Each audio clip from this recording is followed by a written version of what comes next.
پھولوں کی مہک زندگی کا پتہ دیتی ہے، اسی طرح نیکیوں کی خوشبو انسان کے قلب و ضمیر کے زندہ ہونے کی علامت ہے۔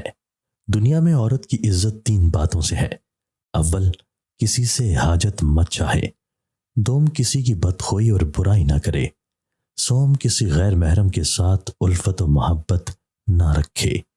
عورت وہی ولی ہے جو بری عادت سے کنارہ کش رہے اور ہمہ وقت اللہ تعالیٰ کے ذکر میں دل کو مشغول رکھے۔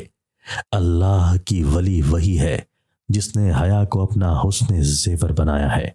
دل کو ایسا آئینہ بناؤ جس میں حق تعالیٰ کا عکس واضح نظر آئے، اور اس آئینے کو سیکل کرنے کا طریقہ خلوص دل سے عبادت کرنا ہے۔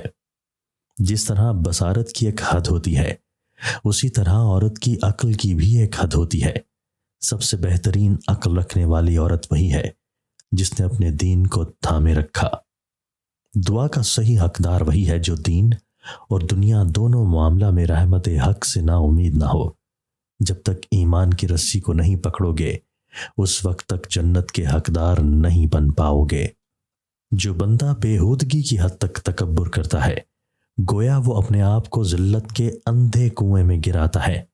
جو بچہ بچپن میں تمیز نہیں سیکھتا، وہ بڑا ہو کر بھی بدتمیز رہتا ہے۔ گو علم بے انتہا زائد اور کم عمر ہے، لیکن عقل مندی یہی ہے کہ انسان اس بات کو سیکھے جس سے تمام علوم حاصل ہو جائیں۔ جس نے اپنی بساط کے مطابق خلق اللہ کی مدد نہیں کی، اس کا دعویٰ عبادت اور ریاضت بے معنی ہے۔ نادان کو نصیحت کرنا خود کو مبتلائے فساد کرنا ہے۔ عورت کی زندگی کا اندازہ اس کے حسن سے لگایا جا سکتا ہے۔ اولاد کو عمدہ تعلیم سے آراستہ کرو تاکہ وہ دنیا میں اپنا مقام پیدا کر سکے۔